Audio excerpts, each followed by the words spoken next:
Payés de façon irrégulière en France, comment se fait-il d'ailleurs qu'on n'arrive pas à contraindre les pères à subvenir aux besoins de leurs enfants après une séparation? Et comment pourrait-on les contraindre à venir les voir si on n'arrive pas à les contraindre à payer? Oui, tout à fait. La vraie question qui se pose. Est-ce que ce devoir de visite s'accompagne ensuite le manquement à ce devoir de visite s'accompagne ensuite d'une sanction financière? Si c'est le cas, dans la mise en pratique, on fait face déjà à tellement d'impayés de pensions alimentaires que je suis pas certaine que ce soit la solution non plus. Par quoi d'autre ça peut passer? Je crains que ça soit compliqué parce qu'on peut pas contraindre un parent à apporter de l'affection à son enfant. Donc c'est compliqué. Quand ce sont les impôts qui ne sont pas payés ou des contraventions, l'État trouve toujours un moyen de se rembourser. Mais quand il s'agit d'une pension alimentaire, il est moins intrusif. Quoi qu'on peut maintenant opérer une saisie sur les revenus du père, hein, je crois. Oui, tout à fait. Et puis on a un mécanisme qui a été mis en place il y a peu, qui est l'intermédiation des pensions alimentaires par la CAF, justement pour éviter ces problématiques d'impayés de pensions alimentaires.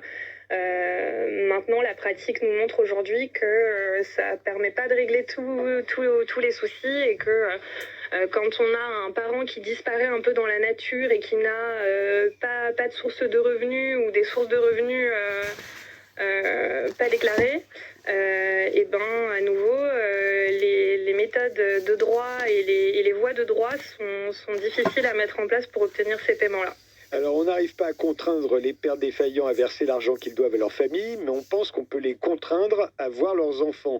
Surtout que dans certains cas, il y a des pères qui vivent très très loin de la mère et des enfants. Ah oui, tout à fait.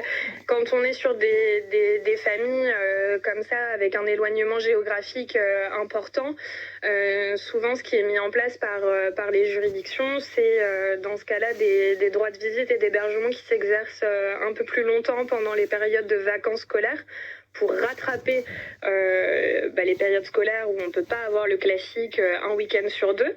Mais c'est vrai que l'éloignement géographique empêche une régularité dans le lien et empêche le parent qui habite loin de pouvoir maintenir un lien, en tout cas de voir son enfant. Alors sinon, il faut mettre en place des visios, des appels téléphoniques. Ça peut être aussi prévu dans les décisions du juge. Il faut y penser. C'est possible à mettre en place.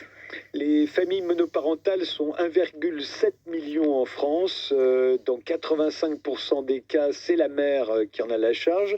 Est-ce que dans les familles monoparentales dont vous défendez les intérêts, Julie Leroux, les mères voudraient imposer aux pères défaillants un devoir de visite? Ça va dépendre du contexte, parce que si on est face à des pères qui ont un antécédent de violence, par exemple, envers la mère ou envers l'enfant, le maintien comme ça du lien absolu, alors qu'il n'est pas souhaité, je pense qu'elle n'y serait pas favorable. Maintenant, s'il s'agit juste d'un rappel et de rappeler à chacun et au papa que tout le monde doit s'investir dans l'éducation de son enfant, pourquoi pas? Mais à nouveau, se pose vraiment la question sur l'impact sur l'enfant et l'intérêt de l'enfant, qui est vraiment ce qui doit primer dans tous les cas, et pas ce que veulent les parents. C'est l'intérêt de l'enfant qu'on regarde en premier. Et est-ce que cet enfant-là a intérêt à avoir maintenu un lien avec un parent qui ne souhaite pas le voir? À nouveau, j'en suis pas certaine et la question se pose. Parce qu'on a des liens qui vont être forcés. Et si c'est pour qu'un père se rende à son devoir de visite pour ne pas avoir, par exemple, une sanction au niveau de les pensions alimentaires, l'enfant va le ressentir et le lien qui sera créé sera pas très sain. Sinon, une autre option qui pourrait être envisagée, ce serait de renforcer la mise en place de médiation familiale à l'issue d'une séparation, qui permet, elle, de renouer un peu plus de lien entre les parents sur du long terme. Ça pourrait être une possibilité également qui, je crois, n'a pas encore été explorée. On fait une pause, Julie Leroux, on y revient, et notamment sur comment renouer le lien entre un père et ses enfants. Semaine. Frédéric Tadei. Nous sommes toujours avec Julie Leroux, avocate spécialisée dans le droit de la famille. On revient sur la proposition d'Emmanuel Macron d'instaurer un devoir de visite pour les pères défaillants, les pères qui ne s'intéressent pas assez à leurs enfants. Alors c'est vrai qu'un père qui ne vient pas ou qui a toujours un empêchement de dernière minute, c'est terrible pour un enfant. Est-ce que les enfants eux-mêmes voudraient imposer à leur père, qu'ils ne voient jamais ou pas assez, un devoir de visite, d'après votre expérience? Oui, c'est très compliqué pour les enfants et puis souvent la personne qui doit faire le relais de cette information-là, eh bien c'est la mère puisque c'est elle qui va devoir faire preuve de pédagogie envers l'enfant, à l'égard de l'enfant, puisque quand on a des rythmes et des calendriers qui sont fixés avec des droits de visite, les enfants ils sont parfaitement au courant que tel samedi ils doivent voir leur père. Donc à nouveau, si ça ne s'exerce pas, il faut leur expliquer. Et la charge, on la fait retomber sur les mères. Et un enfant, je pense que ça dépend de son âge, puisque quand il est petit, il peut encore ne pas bien se rendre compte de tous les enjeux et de toutes les imbrications qu'il peut y avoir. En revanche, un adolescent, il va très vite sentir que son père est là parce qu'il y est contraint et qu'il n'a pas vraiment envie de le voir. Et je crains au contraire que ça ne fasse que tendre les liens avec le parent plutôt que ça ne les renforce. Alors comment fait-on aujourd'hui pour renouer le lien entre un père et ses enfants quand il y a eu des faits de violence, par exemple? Quand il y a eu des faits de violence, aujourd'hui, ce qui est mis en place par les juges, souvent c'est des droits médiatisés, donc c'est des droits qui s'exercent en centre, en présence d'éducateurs et de spécialistes. Il y a souvent des médiateurs aussi dans ces centres-là.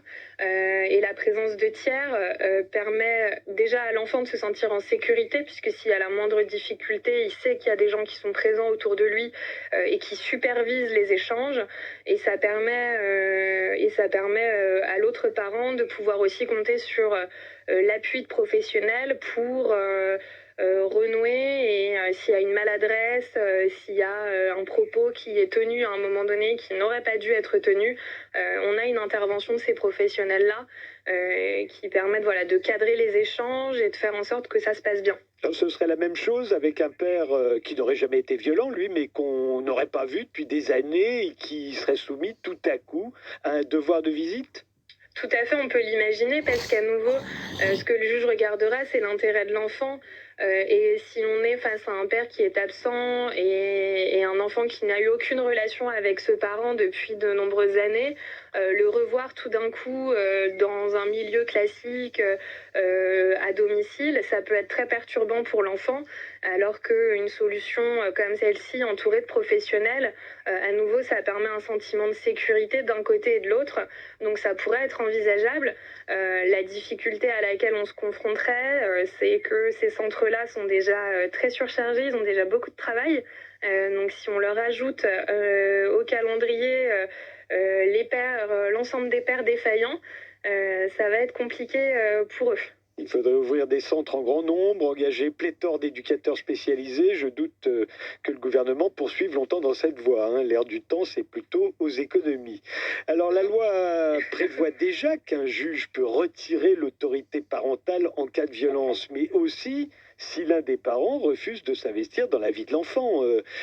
C'est pas nouveau, hein. On sait que ça existe depuis longtemps, et dans ces cas-là, il y a déjà une sanction, c'est qu'on retire au père l'autorité parentale. Tout à fait. Alors on peut retirer l'autorité parentale aujourd'hui, effectivement, pour les raisons que vous venez d'évoquer. Dans ce cas-là, ça permet aux parents qui exercent seuls l'autorité parentale de pouvoir prendre toutes les décisions importantes concernant la vie de l'enfant sans avoir besoin de l'accord de l'autre.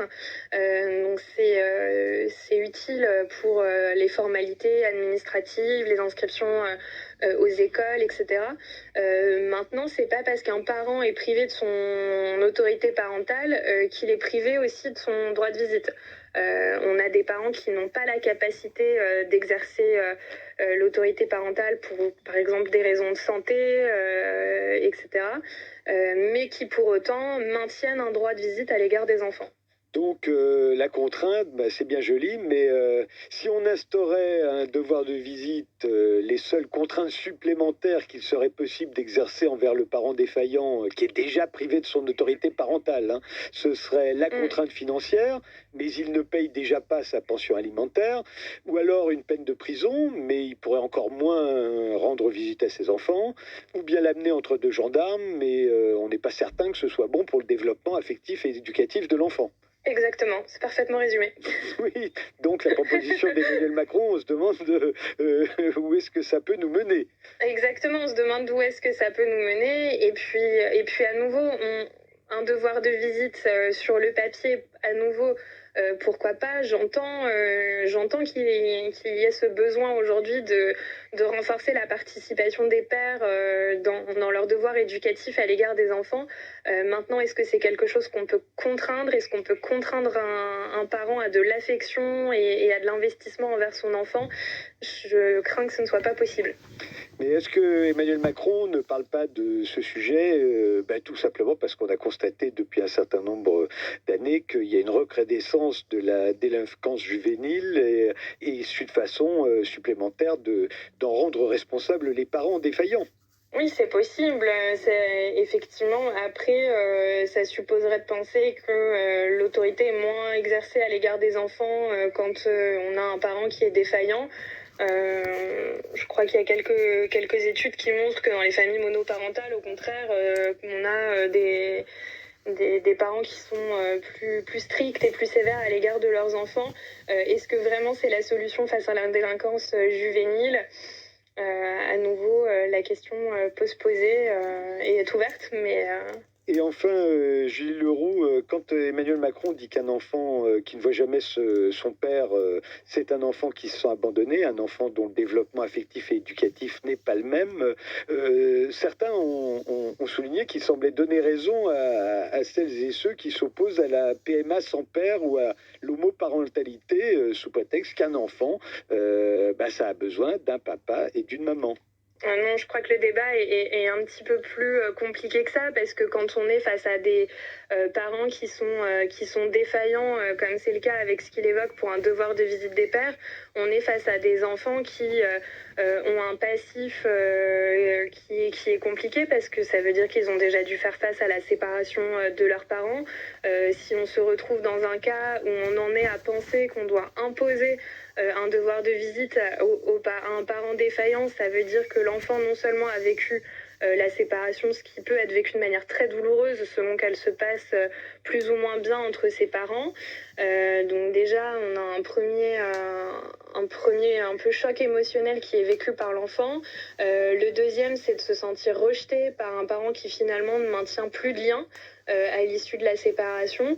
Et c'est en ça, je pense, que les conséquences sont importantes sur les enfants dans ces situations-là, parce qu'ils vivent une sorte de double rejet finalement du parent qui est défaillant.